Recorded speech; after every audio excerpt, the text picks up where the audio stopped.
Good afternoon, everyone. This is Brandon McSada. I serve as the Executive Director of PlusInc. PlusInc is a 501c3 nonprofit dedicated to addressing health disparities in the United States.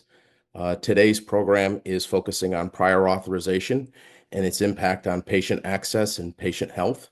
Our organization has been doing a lot of work about cost containment strategies that are fueling health disparities, prior authorization among them.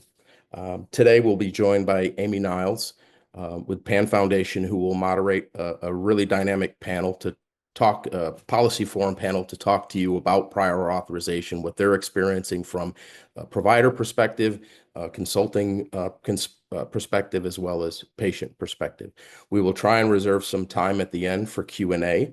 I'm going to keep my remarks brief because I have a sinus infection and it quickly will go into a coughing spurt. So with that, Amy, good to see you. I'll let you introduce Tyler, Ryan, and Amanda. Great. Thank you, Brandon. And on behalf of the PAN Foundation, it's really good to be with all of you today. I'm particularly grateful to Brandon and to Marcus Hopkins for planning this important program, and to my colleagues, Tyler Scheid, Lead Policy Analyst with the American Medical Association, Ryan Clary, Nonprofit Policy Consultant with Clary Strategies, and Amanda Boone, Patient and co-founder of Cystic Fibrosis United. Thank you for joining me for this important discussion. For those of you not familiar with the PAN Foundation, we are a national charitable foundation and patient advocacy organization dedicated to ensuring equitable access to healthcare. And we do that through providing financial assistance to people who are underinsured.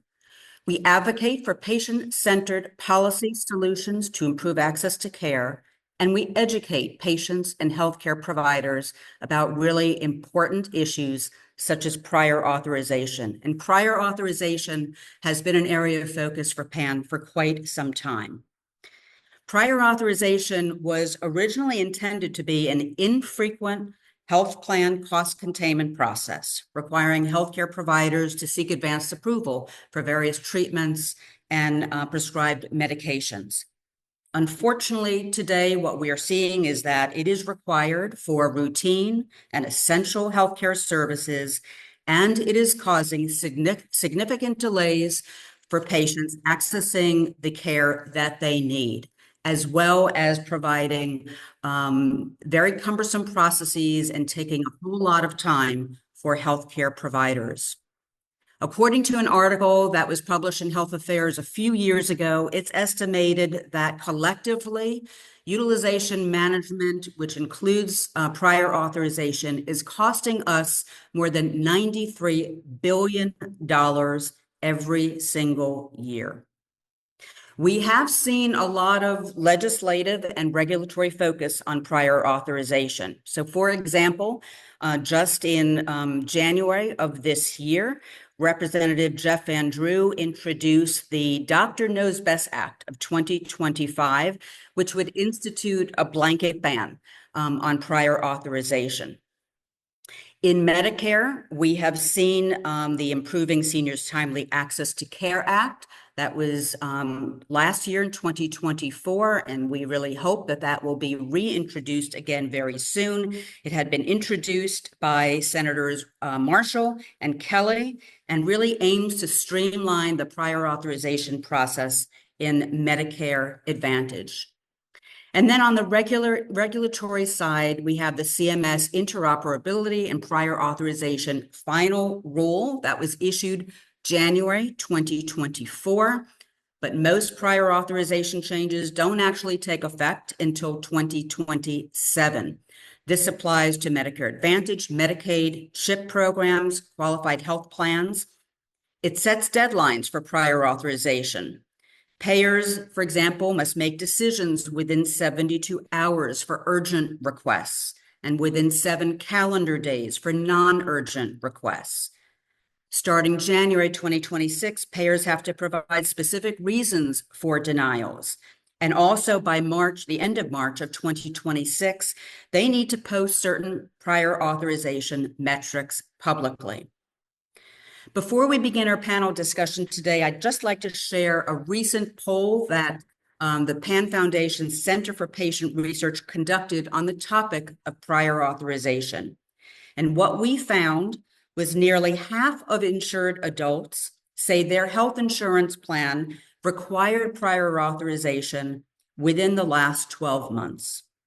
Of those, 2/3 say that prior authorization requirements delay their access to care. For some, for many, many weeks, the average was around 2 weeks. Medicare Advantage plans are significantly more likely than traditional Medicare plans. That's 44% compared with 27% to require prior authorization. 1/3 of adults said prior authorization requirements caused them stress and anxiety. 1 in 10 said that it resulted in a decline in their overall health, and 7% said these requirements led to unplanned hospitalizations. So Tyler, let's start with you. Can you share the AMA's position on prior authorization and perhaps describe some of the obstacles it presents for patients as well as healthcare providers? Yeah, thank you, Amy. I'm delighted to join you all today to share some key findings from the latest edition of the AMA's annual prior authorization physician survey. These findings really highlight the negative impact of prior authorization. And there are some slides here. I'll just wait for those to get thrown up.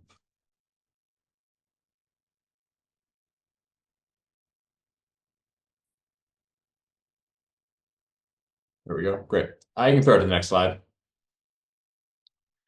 So first to start off, many of you may be familiar with the AMA's prior authorization physician survey, as we've fielded this annually since 2016. But for those of you who aren't familiar, this is a national survey we conduct to assess the impact that the PA process has on physicians, patients, employers, and the healthcare system as a whole.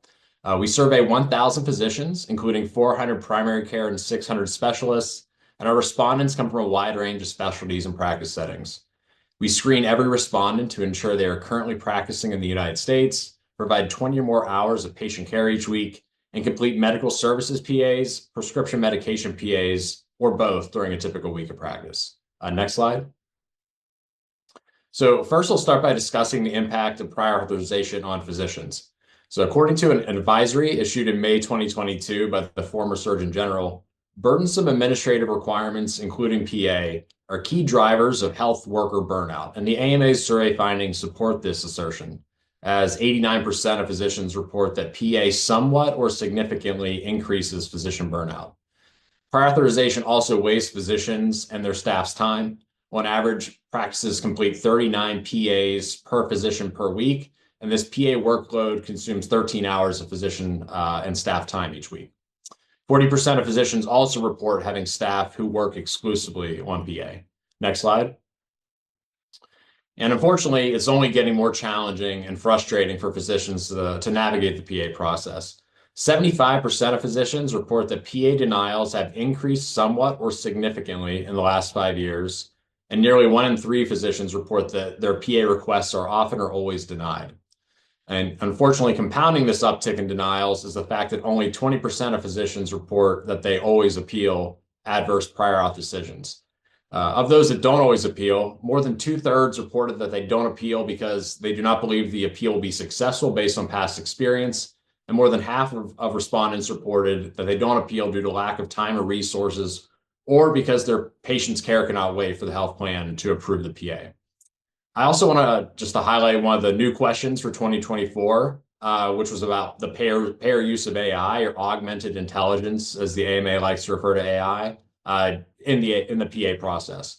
So while the AMA recognizes and accepts that it is inevitable that AI will play a significant role in the PA decision-making process moving forward, I want to emphasize that the AMA and physicians in general have significant concerns. Go back one slide for me. The AMA and physicians in general have significant concerns about payers' use of AI in the PA process. Our survey found that 61% of physicians are concerned that payers' use of AI in the PA process is increasing PA denial rates. It's actually back 2 slides there. Sorry. backwards for me. There we go. One more. Our survey found 61% of physicians are concerned that payers' use of AI in the PA process is increasing PA denial rates. To mitigate the potential harms that the use of AI decision-making tools pose for increasing PA process burdens, the AMA believes it's critical that AI technology is designed, developed, and deployed in a manner that is ethical, equitable, responsible, and transparent. Otherwise, without sufficient care and focus on standardization, health plans' use of AI in the PA process will not only fail to solve the problems facing the PA process today, these proprietary AI tools and processes actually have the potential to make an already bad situation worse by exacerbating current PA process pain points. And beyond being open and transparent about how they use AI in the PA process, it's really paramount that payers continue to utilize human reviewers in the process. We have major concerns that the AI will replace the human review elements, and it'll basically just, even if a human is involved, they'll basically just be rubber stamping the AI decision, which could just lead to horrible complications down the road. So next slide. So while prior auth is stretching physician practices thin, no one is suffering more than patients.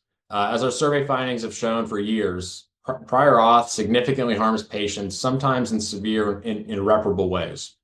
Since we launched the survey in 2016, physicians have consistently reported that PA increases patient care delays, treatment abandonment, and also interferes with care continuity. This year, 93% of physicians reported that PA delays access to care, 82% reported that it can lead to treatment abandonment, and 89% of physicians also reported that PA interferes with continuity of care. Next slide. So beyond interrupting care, prior authorization also negatively impacts patient clinical outcomes and even leads to serious adverse events for patients. 94% of physicians reported that prior auth negatively impacts patient clinical outcomes, and more than 1 in 4 physicians reported that prior authorization has led to a serious adverse event for a patient in their care. So to break that down further, 23% of physicians reported that prior auth has led to a patient's hospitalization, 18% reported that has led to a life-threatening event or required intervention to prevent permanent impairment or damage, and 8%, or nearly 1 in 10 physicians, said that PA has led to a patient's disability, permanent bodily damage, congenital anomaly / birth defect, or even death, which is just an astounding finding. Next slide.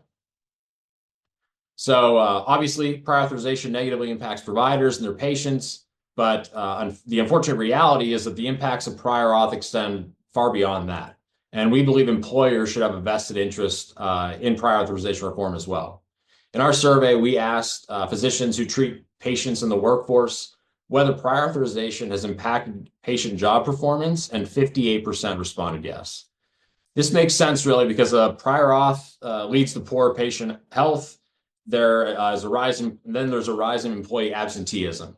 Employees that have to wait for care due to prior auth delays may be out sick while waiting for access to care, or they may have to take time out of their workday to assist with getting the prior auth request approved.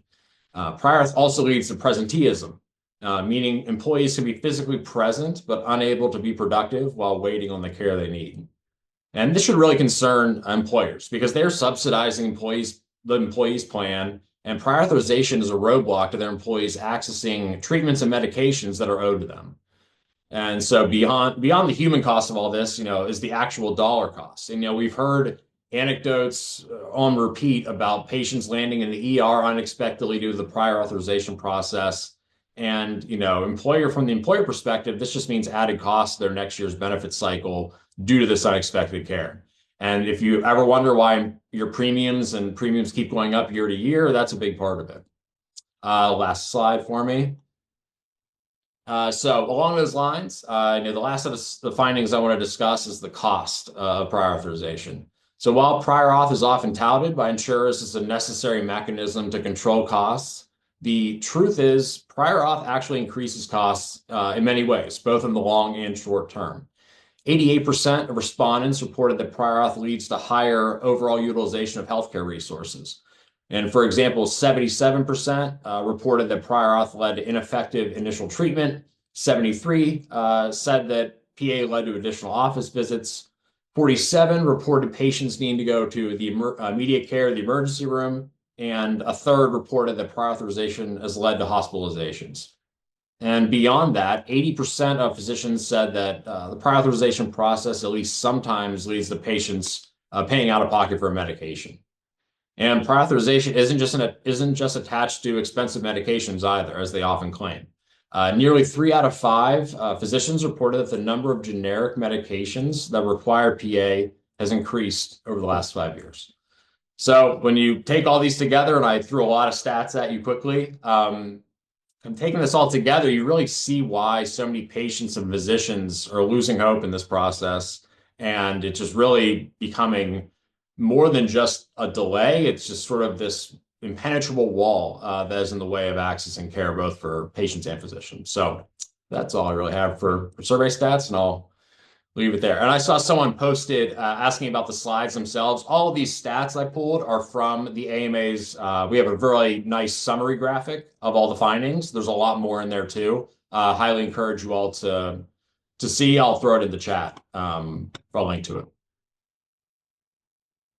Thanks so much, Tyler. And these are all pretty disturbing statistics, perhaps not surprising to us. We have seen kind of similar data through the PAN Foundation State of Patient Access report, which we launched last year. And we asked questions of adults living with chronic conditions about their experiences accessing the care they need through their healthcare plans. And we found that prior authorization and other utilization management techniques were really of concern and were quite prevalent.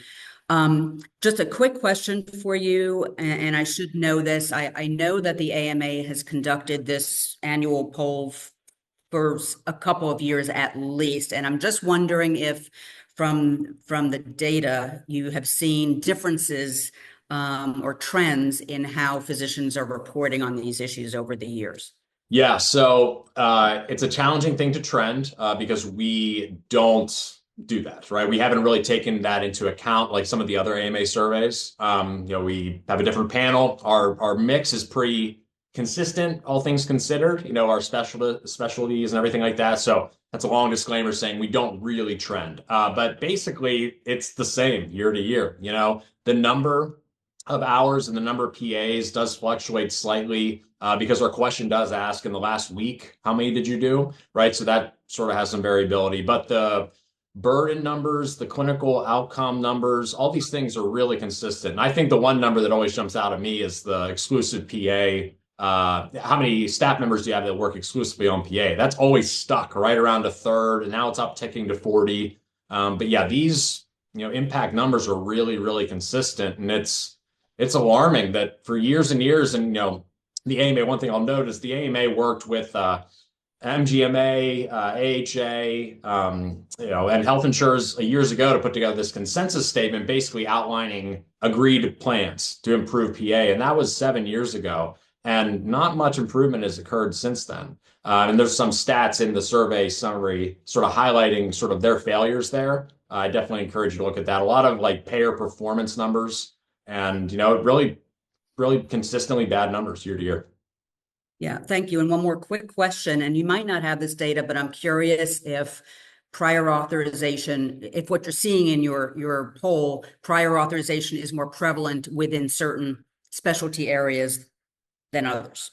Yeah, that's another one that we just don't have the detail to really make, an actual statement based on the numbers. But I think, again, speaking from just sort of a high level and without real data to back this up, that's the truth, right? Certain specialties are definitely affected, more oncology, logical ones, right? A lot of the, special disease states are really more impacted by this, and struggling patients really stretched thin with their budgets and dollars, and these practices having to hire extra staff, it's definitely disproportionately affects certain specialties over others. Okay. Thanks again, Tyler. Ryan, let's turn to you, and perhaps you can share your perspectives on the barriers that patients face relating to prior authorization. Sure, absolutely. Thank you so much for having me. I've worked with Amy and Brendan for a very long time. Really happy to be here and talk about a lot about the stories that we've experienced as advocates over the years around the impact of prior authorization on people living with life-threatening disease. So I hope as an advocate, I am a consultant, but I identify a lot more as a longtime HIV and viral hepatitis advocate, really for 30 years. Experienced a lot of personal losses, particularly in hepatitis B and hepatitis C. Excuse me. I also have a sinus issue, so apologize if I have to drink from my water. I hope what I could talk about can provide a little bit of context from an advocate perspective to the disturbing statistics that Tyler just presented, and then of course Amanda, with the real story here around from a patient perspective will really provide the most context. I just want to say I'm not an expert in any way on healthcare financing, healthcare policy. I am an advocate, as I've been for years. My whole work has been around helping people get the care and treatment they need to be healthy and productive, and to help eliminate from a policy standpoint as many barriers as possible. And through that work, I have seen, really the severe impact of prior authorization, other restrictions on people's care, and restrictions that impact public health efforts to address these vital healthcare issues. As I kind of put together my thoughts, it reminded me of my personal story right now. I'm only going to tell it for briefly. I don't want to pretend in any way that my healthcare issues that I deal with are, along the lines of the people dealing with more severe health issues. But I do have a pretty significant health issue. And in September of last year, I went to my provider to see about getting it addressed. And immediately, and I have private health insurance, I believe silver level of Affordable Care Act. But immediately I had to go through prior authorization process. And through that process, I was asked to kind of go through another series of procedures just to go back to being addressed for that issue. We are now almost in March, and next week is when I will actually have the procedure that I went to my provider in the first place in September. Very interesting to hear Tyler talk about the overall cost, because I think I've had maybe 5 or 6 appointments and procedures leading into this, the one that I went to my provider in the first place. So I'm an advocate. I know the system. I know how to advocate for myself. So I knew how to follow up. I knew what was going on. I have good insurance. I know how to appeal, and I'm privileged. So I'm able to do it. But the story is really around how this impacts people who, do not have this knowledge, who do not know so much how to be an advocate, and who fall out of the system. So the story I want to talk about is hepatitis C. I was the executive director for the National Viral Hepatitis Roundtable. I will refer to them as NVHR going forward. One of the nation's leaders addressing hepatitis B and C for years. And I was the executive director when powerful new curative treatment came out to cure people living with hepatitis C. Many of you may know about that. Before these drugs came out, the only options were interferon. Very, very difficult to take, lots of horrible side effects, not great cure outcomes. And then suddenly, because of, the miracle of science and drug development, there became very easy to tolerate direct acting agents from a few different pharmaceutical companies that patients could take for 8 to 12 weeks. And the cure rate's in the high 90%. So, 96, 98% curative rates. However, they did come in at high cost. So I don't want to not acknowledge that. But the overall story was how this nation failed to use this opportunity and use the miracle of science to successfully address a public health crisis, more importantly, to save lives. And I see this story as a really sad one, but one that we can use to help educate for future efforts. Excuse me. So instead of immediately implementing plans for expansive hepatitis C screening, care, and treatment, we're talking about, millions of people living with hepatitis C in the United States. And at the time, about 50% not knowing their status. What happened is there was an immediate effort to restrict access among public and private payers across the country, really almost to the point that very few people could be cured. And while, I know a lot of that was based on cost, I know that a lot was also based on stigma against people who are the most impacted by hepatitis C. And we're talking about people who use drugs. That is the community who is the most impacted by hepatitis C. And how easier would it be to restrict access and keep people from benefiting from treatments, and how easy is it to have people fall out of the system than to have restrictions either based on substance use, which there were and there continues to be sadly in some states, liver disease, the prescriber of treatment, not really done at that level with any other health issue that I'm familiar with. And I don't think it would be done for a lot of other issues that didn't have this stigma. But I want to be clear, even though there were all these restrictions around substance use and advanced liver disease, I know that prior authorization was at the heart of these restrictions. This is how a payer can capture information about what's going on in people's lives and make a decision really about their lives, about their health, about their wellness, based on these restrictions. So within a few months, unfortunately, we found restrictions in every single state. And instead of seeing this, beautiful victory of people being treated and cured and, really having one of the best public health victories in the United States, what we saw was really severe restrictions and most people not getting access. And in fact, MBHR put out a report in 2015 showing that no state actually was providing access without restrictions. So what's some of the outcomes of that? Like, why would somebody get tested? Why would somebody get tested? In fact, the news stories, sadly, were about how, the cost of drugs were too high and people wouldn't get access. So if I were reading that story and I thought I had hepatitis C, why would I go and ask to be tested if I thought I wasn't going to be linked to care and cured? So impact on more people than the patients. Let's think about the impact on providers. Providers weren't able to help their patients. Like, what provider would not want to be able to cure their own patient? What can they tell them? How can they tell people that they really aren't considered worthy of being treated because of these restrictions kind of led by prior authorization? The impact on public health. How could there be a public health victory? How can public health officials look at decreasing overall transmission because people would be cured? If you're cured, you're not going to transmit hepatitis C to another individual. And a severe impact on the nation that would overall save money. We know that we could eliminate hepatitis C in the United States. To do that, you have to cure people. And sadly, the United States has fallen so behind other countries because of these sad restrictions. And then there's an impact on other health conditions that are out there. And I know we'll hear about a lot of them. There's a lot of promising treatments coming down the pike, but they will be expensive.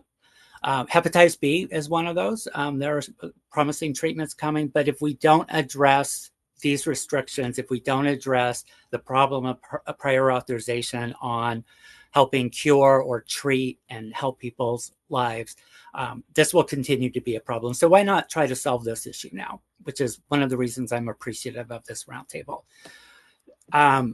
Thankfully, with tireless advocacy at the federal and state level, this has changed, but I looked this up, I did research. We are 10 years later, 21 states still have reduced restrictions that have prior authorization included. So pretty much half of the states in this country still have this barrier to people.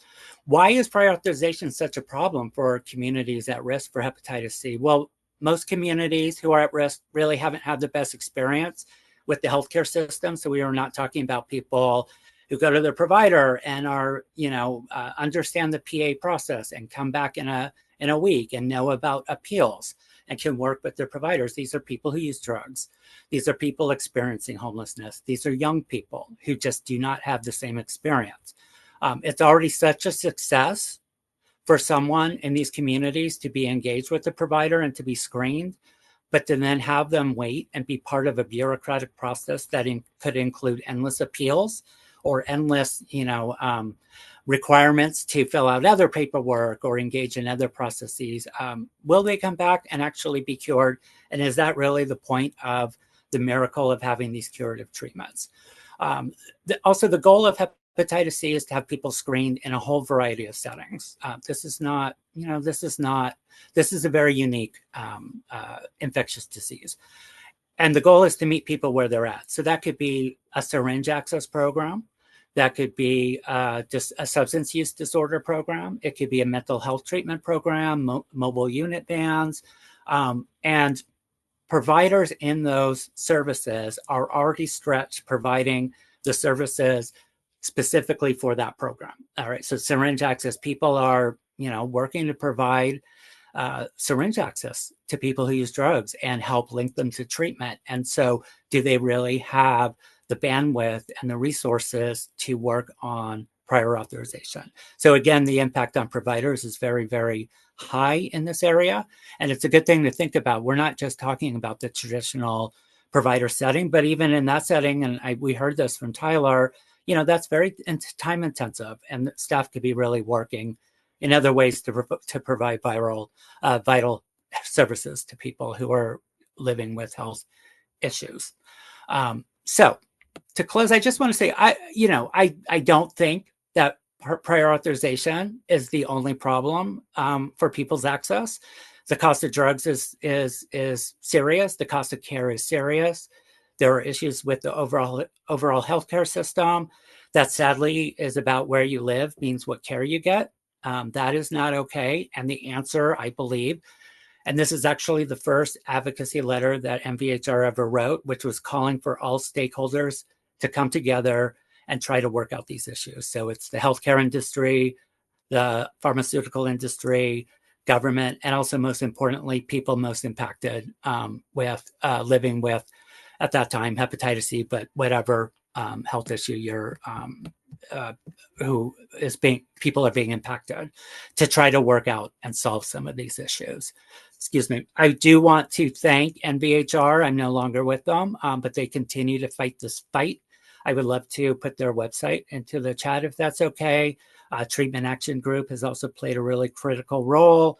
NVHR and TAG both have a treatment access working group. If anybody's interested in getting involved, trying to work on these issues. So with that, I will turn it back, but thank you again very much for allowing me to weigh in. Thanks so much, Ryan. And I want to thank you for your leadership over many, many years. I remember working with you now about a decade ago when, and I loved your term, the miracle of science, when these medications came to market and they cured hepatitis. And at the PAN Foundation, we worked hard to make sure that people who needed access to those medications could afford them. So thank you for that work. You have to wonder, purely from a cost benefit perspective, when you restrict access to needed medications, there's this perceived, oh, we're going to save a lot of money. But just think, if you didn't restrict access and you actually treated people and allowed them to get the treatments that their healthcare providers have prescribed for them, you're likely going to be saving the healthcare system dollars in the long term, while also potentially addressing a public health issue. And I always say, you're right, prior authorization is not the only issue that impedes access to care. It's one of many, but the delays that it causes when you're living with a chronic condition or a disease, your disease does not stop during those weeks or during those months. It progresses. And so likely the health condition of that individual is getting worse in the process. So thank you again for all you have done. So Amanda, you have firsthand experience with prior authorization. Thank you so much for joining us today. Would love to hear your perspectives and a little bit about your experience with PA. Yes, hello. Thank you for having me. My name is Amanda Boone, and I'm a cystic fibrosis rare disease patient. And I also am the co-founder of CF United, which is an advocacy group made specifically of caregivers with CF or patients who have CF, or we've even expanded now to rare disease patients because the access issues for rare disease patients are all very similar. We all struggle with this. So I really appreciate the conversation. And as Ryan was speaking, I was like, yes, check, been there. You know, we have been there in so many ways. And so we can all really relate to those stories. And it's heartbreaking. The reason that we even came about in the advocacy space is because it was out of force. I mean, yes, I'm an advocate. I love advocating. I love giving them hell when I can, but it was really out of necessity because there's so many barriers to our access in our healthcare system here in the US, and I mean across the world as well. But the specific access issues that we had, we were like, what can we do to speak up in a effective way? Not just protesting or awareness days, but really what acting and researching policy to help us with those actions, and then having meetings with legislators, lawmakers, different people in the policy space who are experts, and asking them, this is what we want, can you please help us, this is what we need from you, and just more of a direct approach to advocacy. Meanwhile, we do not tell anyone how to tell their story. We just kind of guide them along the way as far as, hey, there is actually this bill coming down the line that would help you. Or, hey, this thing over here is not working for patients, and this is why. Because what we have seen is a lot of times governments, insurance divisions, commissioners, legislators, they have good intent. They just don't realize that the things that they are doing creates even more barriers to our access, unfortunately. So my personal story with cystic fibrosis is a harrowing one. I'm an elder CF patient, even though I don't look like I'm very old. When I was diagnosed, 12 years old was the lifespan. So my parents were told, love her, be home with her and treat her well, because we don't know how much time you have with her. As years went on and science and technology caught up, thankfully, to the NIH and scientists and the CF Foundation and everyone involved, I was gifted the experience of a lifetime to be saved. I was an end-stage CF in my 30s. I had a 2-year-old, and I was spiraling quickly. I was on oxygen, IV antibiotics, in and out of the hospital. I really couldn't even take a deep breath. I was coughing, sputtering. It felt like drowning. And I don't mean to say this as to make you all feel bad for me, but it felt like it's around, like I was literally suffocating every single day of my life. I had to give up my career as a property manager, and I actually also did medical billing at one time when I was working part-time. And it was really a horrible, horrible time for me. And I was going to have to get a lung transplant if I was even eligible. And right before that happened, Vertex Pharmaceuticals came out with a medication called Trikafta, and it was the first of its kind. It was a gene modulator. It is a gene modulator, and it corrects the actual defect in my body, not just the symptoms. So it's the closest thing to a cure. And the CF community, it was a lifeline miracle for us. There's still about 10 to 12% of patients who don't have access to that drug because of their genetic makeup. So we're still fighting to come up with something for them so that they can have access. So basically in that process, I was given another chance at life. I within 4 days, my stats stabilized. My oxygen was good.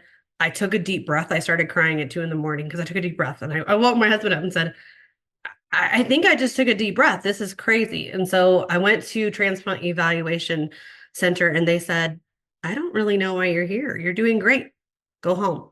Keep taking that medication. Okay. Sounds great. So I found this is a very expensive medication. So of course it required a prior authorization, even after just being approved from the FDA.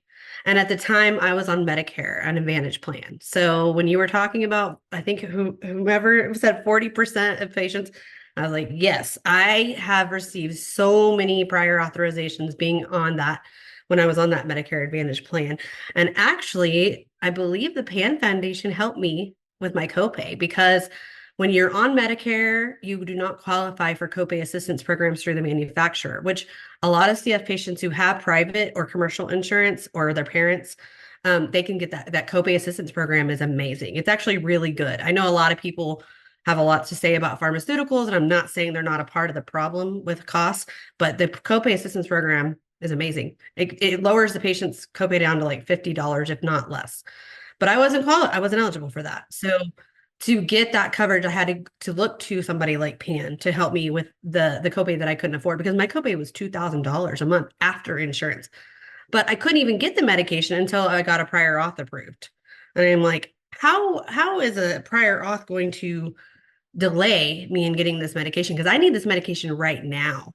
The longer I wait, the more my lungs depreciate. And so it was a harrowing time. I would say that the worst ever experience I had with prior authorizations was prior to me getting that medication, when I was in the cycle of failing health. I had a huge hemoptysis episode, which I actually had many hemoptysis episodes. That's bleeding in my lungs. And I would just be living life, and all of a sudden I would cough up a large amount of blood. And so I had to immediately be rushed to the hospital and receive an emergency surgery to cauterize the bleeding in my lungs. It can be life-threatening because you can suffocate on the blood. And I'm sorry if this is TMI for all of you, but I wanted to tell the story because I was told I could not have the surgery because I didn't have a prior auth. So I'm in the hospital and I'm getting ready for surgery. They're prepping me, like telling me, okay, tonight you're going to stop eating at this time. My nurse comes in at the 9th hour and says, we can't wheel you back for the surgery tomorrow. And I said, why? Because we do not have the prior auth. So I think a lot of people think if you're in an emergency situation that you can just bypass that situation, but you can't. Not if the insurance company stops your doctor. So I could not get the surgery, and I ended up being hospitalized for about 5 days before I could get the surgery, before the prior auth. And let me tell you, when I say I had a great care team, the CF Center, they have social workers who their prime what their job is to get these prior authorizations approved for us. So she was working around the clock. My doctor was working. The nurses at the hospital were working. The hospitalist was working. The billing people were working to get this done. They still couldn't get it done within 5 days. It put me under a huge risk of dying. Like I said, I had a baby at home. It was horrible. My mother she worked at the hospital I was admitted to, and she was in tears, begging like the hospital CEO to do something, but there was just nothing they could do. Looking back, and now that I'm an advocate and I know more about prior auths, and I know I would have just gone ahead with the surgery, and then I would have done an appeal later, because I put myself at too much risk by not having that surgery. I could have died. I think that my doctors and the advocates at the hospital should have just told me, you know what, let's go ahead and just get you this surgery and we will deal with insurance later. Of course, I'm not recommending, everybody just not pay your insurance bills. And I understand why people get frustrated and scared with, they're like, well, this surgery is going to cost them, $100,000. I can't pay for that. But I put myself at more risk by not getting it. So I would recommend to patients, if it's something like that, if something emergent that you need, getting the care first and then going back and appealing. And how you can do that is that you can appeal the insurance company, just bypass customer service, go straight to appeals. And then if that doesn't work, go to the CEO's site, go to his office. And it sounds crazy to go to the CEO, but they have people who do this work. Go straight to their office, to their administrative assistant. If that doesn't work, go to your attorney general or your insurance commissioner of your state, because those people, that's literally what they do is, and in fact, I live in Colorado, and our insurance commissioner puts out a report every year of how many people they helped. And they're usually really proud about that. So their job is to work for you. So I would definitely go to them. And then as a last resort, I would say to go on social media. And I know that sounds a little crazy, but if you have to do it last resort, you can do it in a diplomatic way, but you can tag the company and say, hey, I'm having this issue. I need help. And I tell you, I have seen it happen in real time where people do that. Again, I'm not saying that's your first line of action. Give customer service, time to try to help you and give all the other proper channels to get this done. But I think as patients, we're tired of being polite. We've been polite for years. All of these other access issues we're dealing with on a daily basis, they exhaust us. And exhaustion is a tactic, it weakens you. It weakens you to where you won't speak up. And at some point, it's like it's time to intervene. It's time to quit being polite. We need this action. We need it now. And so that's kind of what I would say I would recommend to patients is to be, and I understand if you're sick and you can't do it. Because at that time, I couldn't do it. I was coughing up blood in my hospital. I couldn't do it. But get somebody in your family or another advocate to sign release, sign a HIPAA release form. They have these and have them advocate for you. I've done it for patients before, actually. I've done it where another patient's like, what, Amanda, I'm just too tired. Can you help me? We sign a release and I help them. So it's just one of those things that you can't let exhaustion defeat you. And because that's what it sounds crazy, but that's what they want. Another thing that I would recommend is that I've learned in fighting for access is that if you put the money in front of them, and what I mean by that is if I had said, if I was healthy enough, if I do not have this surgery and I lose enough blood and then you're having emergency surgery, I'm going to be admitted for another possibly 2 to 3 weeks, maybe longer in the hospital. So you're going to be paying for that. If I don't get the surgery in time and my lungs decline and I go on an ECMO waiting for a transplant, that's over $1 million for you. Okay. So once you start talking like that, they really sometimes look at us as dollar signs. But when you put it back to them and say, okay, all right, let's entertain the fact you're going to be paying more money to take care of me by not initially approving this prior auth. And time is money, and you're wasting time by doing these delays. You're wasting time, precious time for the health of the patient, but also you're wasting time on your bottom line by not getting this done because you're going to cause more issues for your health and for basically my insurance carrier. Another thing I wanted to say, because I did used to work and I had a commercial plan for many years, and I did this from time to time. You can call your HR. It sounds weird, but they're the ones that pay for your policy, right? Or you pay for your policy with them. They're being sold a service. They're being sold every year because I was a property manager. I would get the spiel from the insurance carriers. Hey, pick up with me. We're great. We have good patient customer, satisfaction. They can shop around. So if you go to your HR and you say, what, I'm being denied this. Why are we paying for this service and I'm being denied? I tell you what, you will get a call back faster because that owner or that HR will call the insurance company and say, hey, this patient is not getting this. And then the insurance company will have a better reason to call you back or call back your employer because it's just like they're working for us. Not the other way around. And so if they want to have that contract next year with their employer, it would be in their best interest to keep their customers happy. So I would also mention that as a tactic. I would love to also just lift up AMA and PAN and PlusInc and everybody and all the patient advocates, Ryan, and who are talking about legislative changes. And because, how do we get things done? We make legislative changes. And I'm not sure legally if this can be done, if we can just outlaw prior authorizations.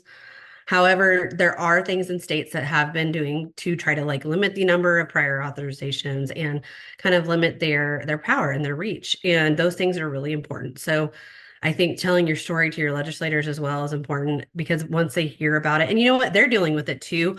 Our lieutenant governor in Colorado had cancer and it made her realize prior authorization is a huge issue. And her and I had a conversation about this the other day at a chronic care event. And we said, I said to her, what should we do about this? And so I think they want to actually help us. We have to get ahead of them and get our stories out, because I can tell you the insurance lobbyists, they are doing it too. And they're going behind us saying, well, this is going to actually not be safe for patients. And we need to use clinical evidence, and this is going to raise premiums. I don't know how many times I've heard that as a rare disease patient, because we're always burdens to society. And raising premiums by the prior authorization directly correlating to raising premiums is absurd to me. I mean, the National Association of Insurance Commissioners just reported, I believe, $16 billion in net profit of last year. You're telling me that me getting this medication is going to raise everybody else's premiums? I just don't buy that. I think even if the payers got it their way and a manufacturer did lower the price on the drug, if they did, let's just say they did, I don't think insurance companies would lower our premiums. Why would they? If they're making these profits, why would they go back in time? I don't trust it. So that's just all kind of what I wanted to say. Amanda, thank you so very much for sharing your story. It's harrowing. I am so grateful that you've gotten through that all and you are here to tell your story. I can't imagine what those 5 days were like in the hospital and what kind of nonsense you were hearing on the other side. We always say at PAN that, when we're speaking with legislators, policymakers, regulators, it's okay for them to hear from us at PAN Foundation. It's a whole nother thing when they're hearing from individuals who have lived experiences to share. And I love your comment around translating it into dollars, because while we shouldn't have to do that, I think often that may be the right approach. So thank you again. Thank I you. wanted to, and I know this conversation has been so terrific and we're already close to 3:00, hard to believe, but I wanted to throw it out to all of you. If there was one thing that you would recommend to individuals who have faced prior authorization, how to better advocate for themselves. And Amanda, you talked a little bit about this already. What would that be? And then kind of the second piece of that is from an advocacy perspective. And again, we heard a little bit about this. What would be the one thing that you would tell everyone on this webinar to think about in terms of advocating for the change that is so needed? And maybe Tyler, we'll start with you. Yeah, thank you. Again, Amanda and Ryan, thank you so much for all your work. Just powerful stories, and without your presence, nothing would change. So I'm trying my best over here to gather numbers and do that, but you guys are the real face of this, and just thank you for everything you've done. Yeah, I think Amanda touched a lot of really important elements of this, from, not backing down, just, not feeling like the appeals process isn't open to you, just going straight to the top, social media shaming, all these things. But I think, the most important thing I would advise anyone that's impacted by this, feels just personally moved to advocate for change on their part, is just to share their stories, right? The AMA has fixpriorauth.org. We have a spot where you can share your stories as a patient, provider, anyone that's just been touched by this. And we've seen, especially on the state level, just the power of combining our quantitative data with the qualitative experiences. And without the individual patient face of this, nothing would get changed. I think it's just really a bizarre world how we think so. Everyone's always talking about money and the cost of everything. And it seems like those things should be enough to get people to change. But at the end of the day, it really does come down to the individual experience, I think, that pushes it over the finish line. So just continuing to not fade into the shadows. If you have been, there's so many wrongs happening in this world, and this is just one of the very, very many, but there's a lot here. And I think people just need to remember that they're not alone, that if they want change, they're sort of the tool to get there. So I would just encourage folks to continue to share and really not back down in the face of the monster that is our private payer world. I've just seen the challenges so much, and I just please talk and share your story. Ryan, your thoughts?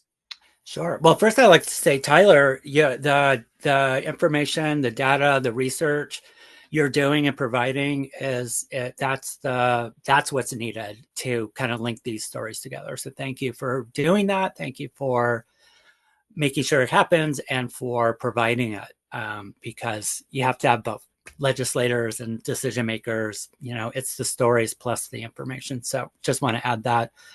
I agree about the telling stories. I think the only piece I would add is I would recommend getting connected with the coalitions and the organizations who can help facilitate that. So, clearly Amanda, knows how to speak to legislators and health insurance commissioners. I didn't even think of that. And when I was putting together my thoughts, and knows how to help people do that. And there's that. To me, it's just all these sort of spokes of the wheel. We've got Tyler doing the research. We've got organizations and coalitions who know how to help facilitate those voices. And then most importantly, we have the voices. So the only other piece I would say, and, I'm happy to help connect anybody. I don't know how, I don't know everyone, but I know how to try. I'm guessing Amanda does as well. I'm sure Amy and Brandon, I'm sure everybody here can. So, but the other piece is like, how do we all form more coalitions? So like, how does Amanda's organization and AMA and PAN Foundation and the hepatitis organizations that I now work with, how do we all work together to try to help solve this? I don't feel very hopeful about federal changes based on the environment. I just have to say that, but I think a lot can get done at the state level, and I think maybe it can get done at the federal level. There are going to be a lot of discussions around healthcare. So anyway, how do we all figure out how to work together is another one. And Amanda, thank you, Ryan.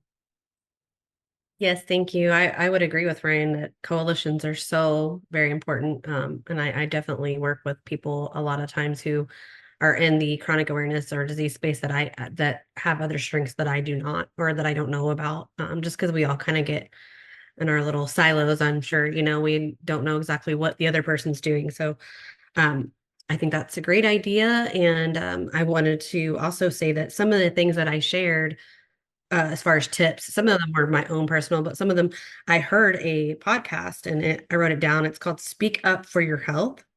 And there was an episode Archelle Giorgio did with Dr. Lee Newcomer about prior authorizations. And the interesting about this is that they were both executives at United Healthcare 25 years ago. And they actually eliminated prior auths for United Healthcare. And they were on the news. So Dr. Newcomer was on Good Morning America. And so that really, he gave some of these tips because he's an insider.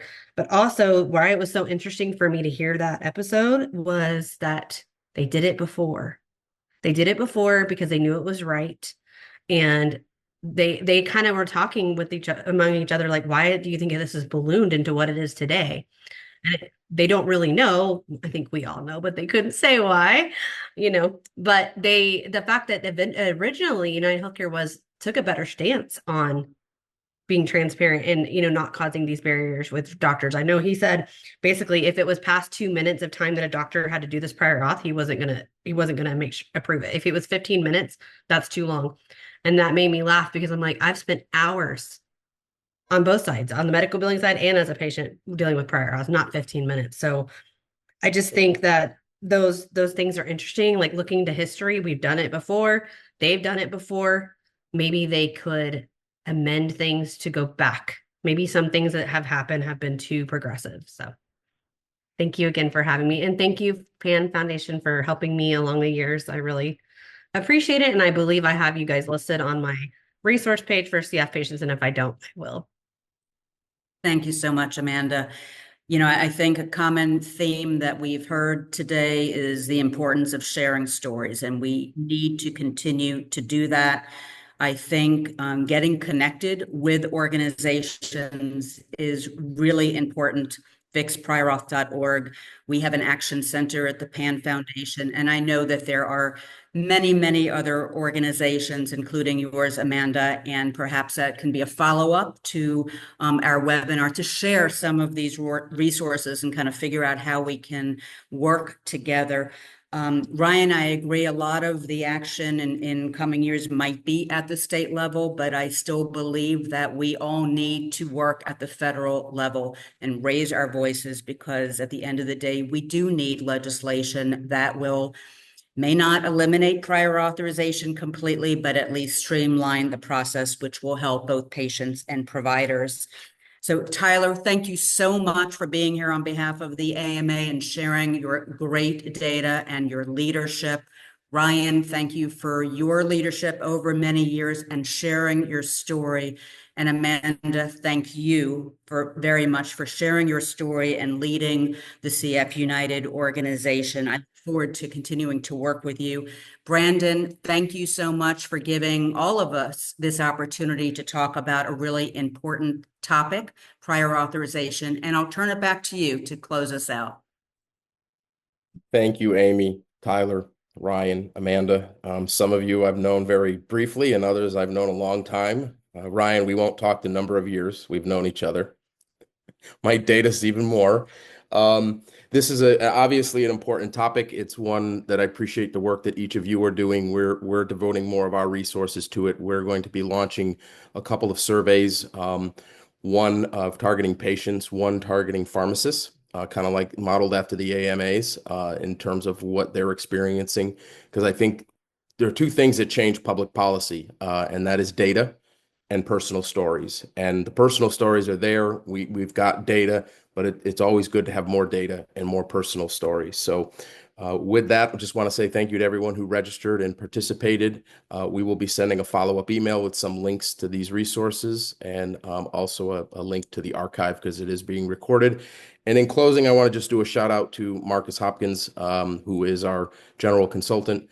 And Marcus, thank you for managing the virtual policy forum today. Thank you, everyone. Thank you. Bye, everyone. Thank you. Goodbye, everyone.